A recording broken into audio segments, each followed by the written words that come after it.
안녕하세요. 교과 공부 시간이 되었습니다. 사기 마지막 안식일 교과를 공부하게 되었네요.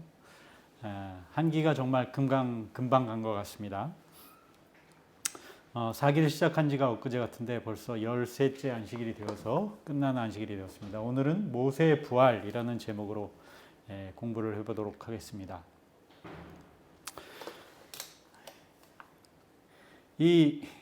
오늘 기억절입니다.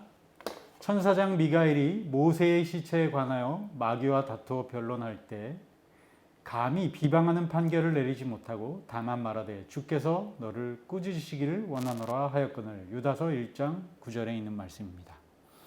아주 특별한 성경절이죠. 모세에 대해 언급한, 모세 부활에 대해 언급한 아주 특별한 성경절입니다.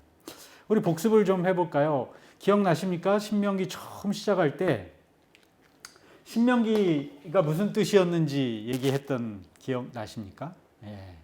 신명기.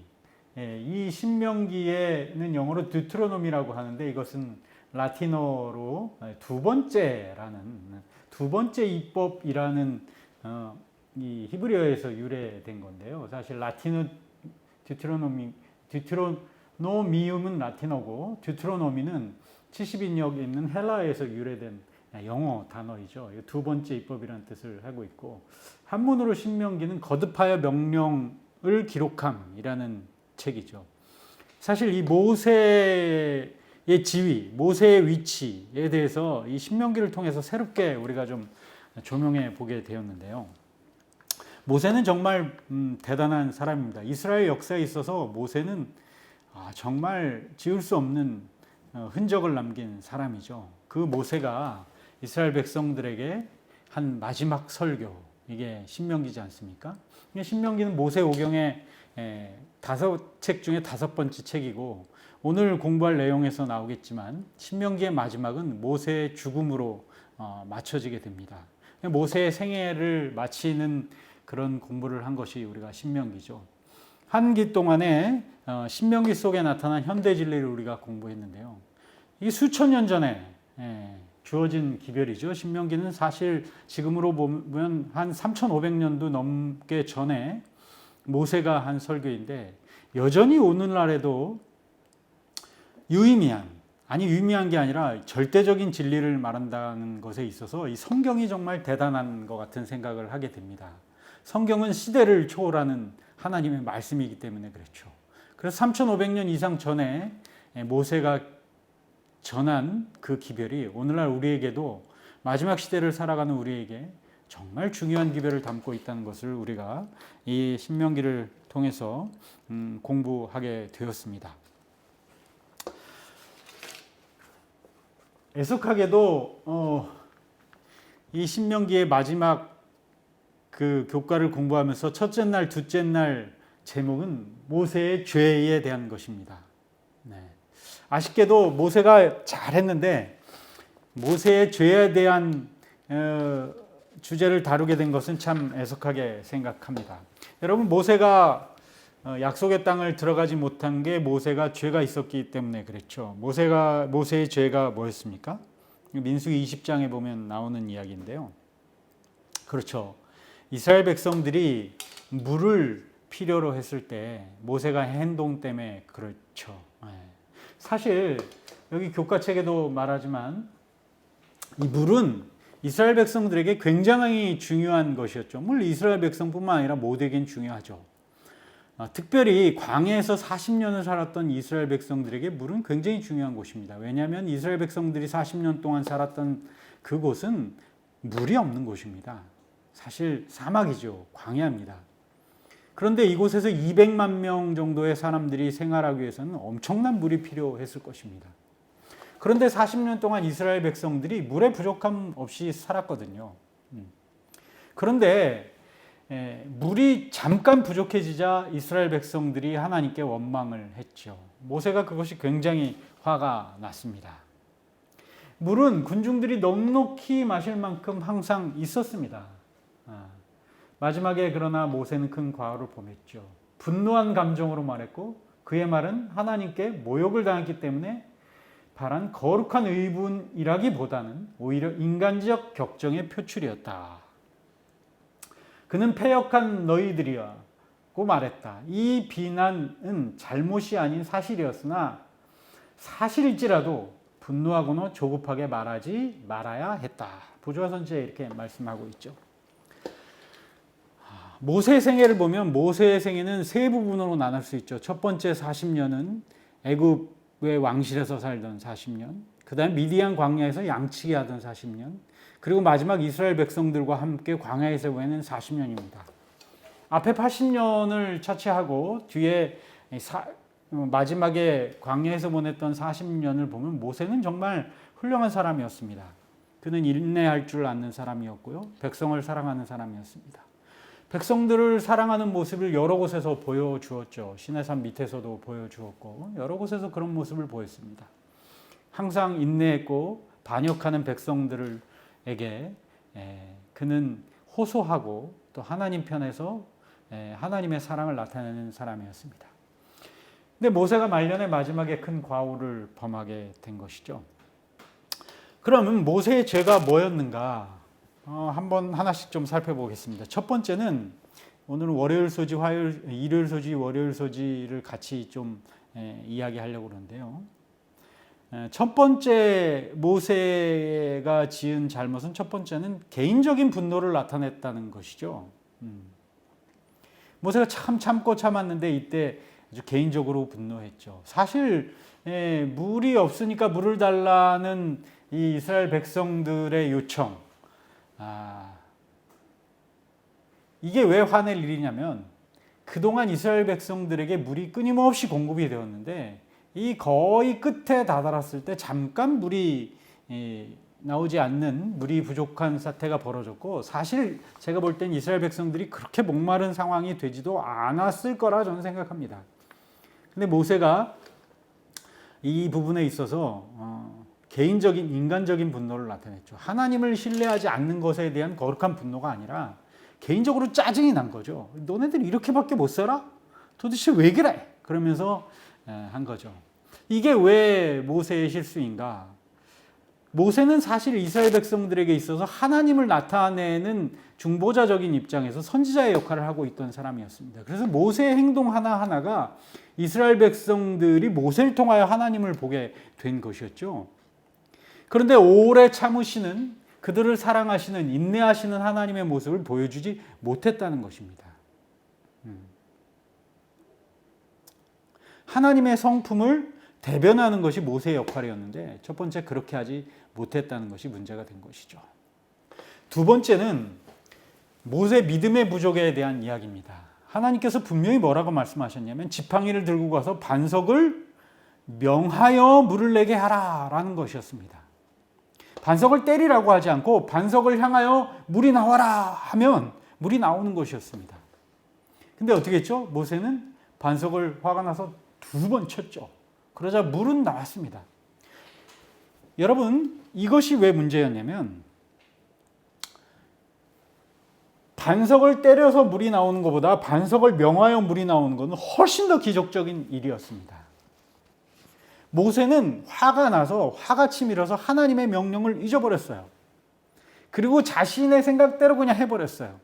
하나님이 이루시는 기적에 대한 믿음의 부족을 나타낸 것이죠. 만약에 모세가 반석을 명하여 물이 나오게 해서 그 물을 하나님의 명령대로 할 수 있었다면 하나님이 그들에게 어떤 존재인지, 이스라엘 백성들에게 하나님이 얼마나 거룩하신 분이신지, 하나님이 모든 것을 해결해 주실 분이라는 사실을 아마 나타냈을 것입니다. 근데 모세의 이 행동은 믿음의 부족이었고 하나님께 영광을 돌리지 못했어요. 결과적으로 이 행동으로 인하여 이스라엘 백성들은 하나님께 영광을 돌리지 않고 모세를 두려워하게 됩니다. 모세 굉장한 사람이구나. 모세가 때렸더니 물이 나왔어. 이렇게 되는 것이죠. 하나님께 돌려야 될 영광을 모세가 가르친 것이죠. 이것이 세 번째 잘못입니다. 그는 하나님의 자리를 대신한 거죠. 백성들에게 말하죠. 내가 반석을 쳐 너희에게 물을 내랴. 사실 물을 주시는 건 누구셨어요? 하나님이셨죠. 아무리 모세라도 모세가 바위를 친다고 어떻게 물을 나가겠습니까? 여러분, 이 하나님의 자리를 대신하는 정신, 이 정신의 시작이 어디냐면 이것은 죄의 시작에 있었던 사단의 정신입니다. 사단이 된 이유가 뭐냐면 하나님의 자리를 탐했기 때문에 그렇죠. 그래서 이 모세의 죄는 심각하다고 볼 수 있는 것입니다. 모세가 좀 마지막에 참았으면 좋겠는데 그렇게 못했죠. 그런데 여러분, 우리도 아차하는 순간에 그렇게 될 수 있다는 것입니다. 왜? 사단의 정신이 우리 안에 기본적으로 들어와 있기 때문에 그래요. 죄의 정신, 하나님을 떠나는 정신, 하나님을 대신하는 정신, 이런 것들이 들어와 있는 것이죠. 그래서 여러분, 끝까지 믿음에 흔들리지 않고 산다는 것이 참 쉽지 않은 일 같습니다. 왜냐하면 모세도 그랬고 아브라함도 그랬고 성경에 나온 모든 많은 믿음의 노독들이 실수가 없는 사람들이 아니에요.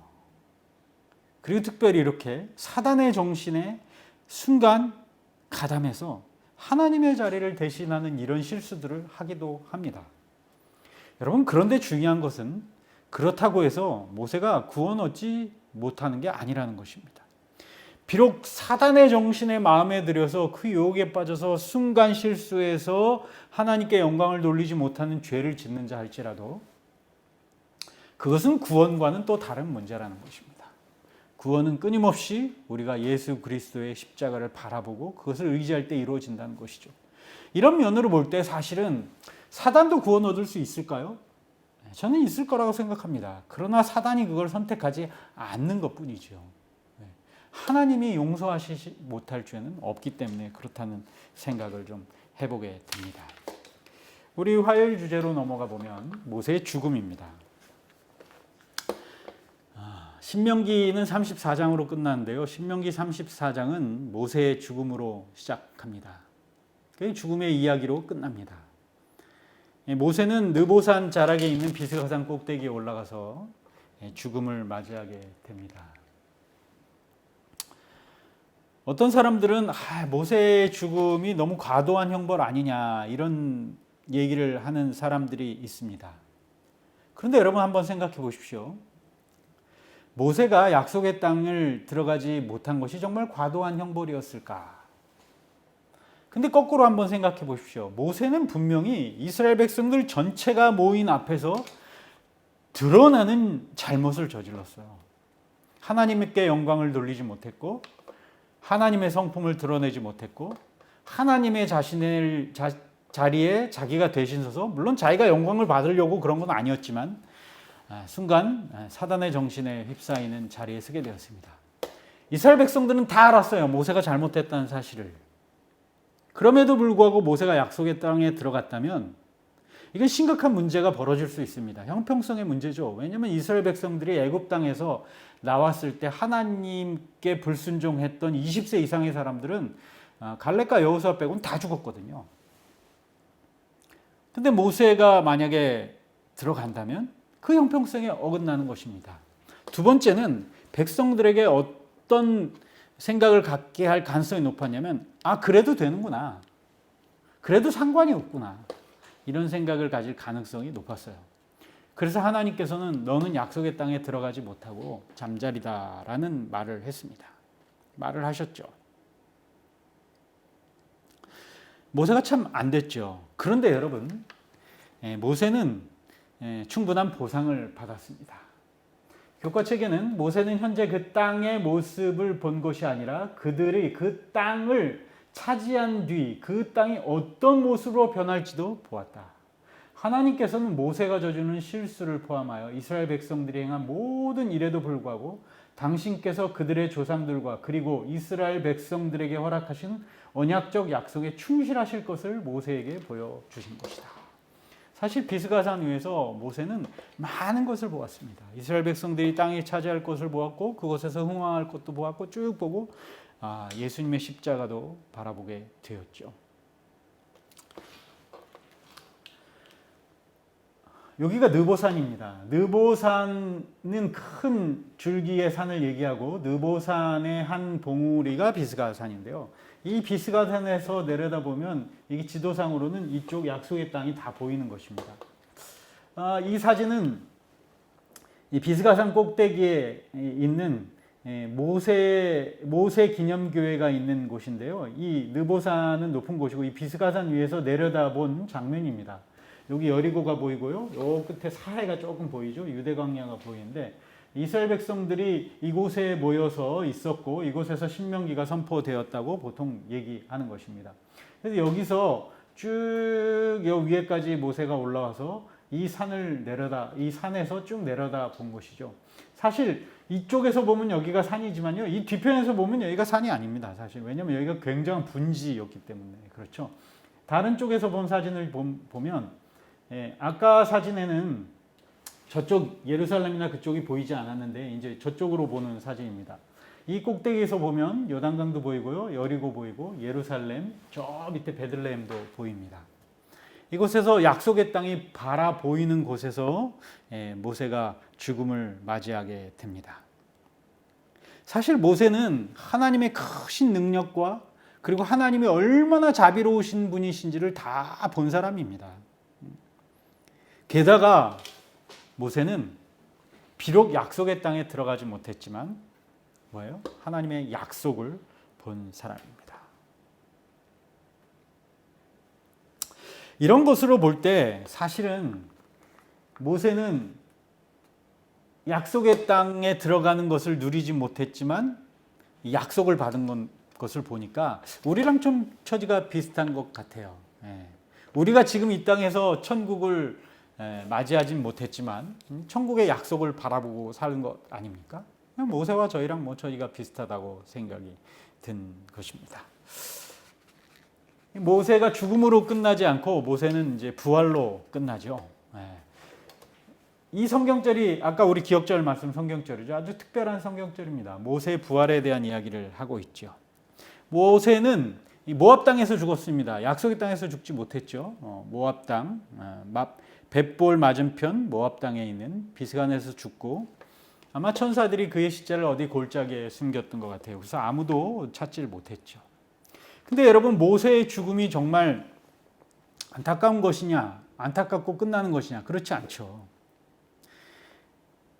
계시록 14장 13절에 보면 지금 이후로 주 안에서 죽은 자들은 복이 있도다 하시매 성령이 이르시되 그러하다 그들의 수고를 그치고 쉬리라 이는 그들이 행한 일을 따름이라 하시더라 라는 말씀이 있습니다. 죽음은 사실은 여러분 정확히 말하면 형벌이라기보다는 하나님께서 주시는 쉼의 축복이죠. 구원의 소망을 가진 자들에게 이 죽음은 쉼이라는 것을 분명히 얘기하는 거죠. 모세가 얼마나 그동안 고단했겠습니까? 그래서 하나님께서 40년 동안의 너의 고단한 삶, 아니 사실 120년 동안의 그 고단한 삶을 이제 쉬어라 라고 말하고 있는 것이죠. 이 모세는 어떻게 부활할 수 있었는가? 사실 모세는 십자가를 바라보았습니다. 자신을 구원해 줄 예수 그리스도의 십자가를 바라보았기 때문에 그 십자가를 의지하고 죽은 모세가 부활할 수 있었던 것입니다. 교과책에는 이렇게 얘기하죠.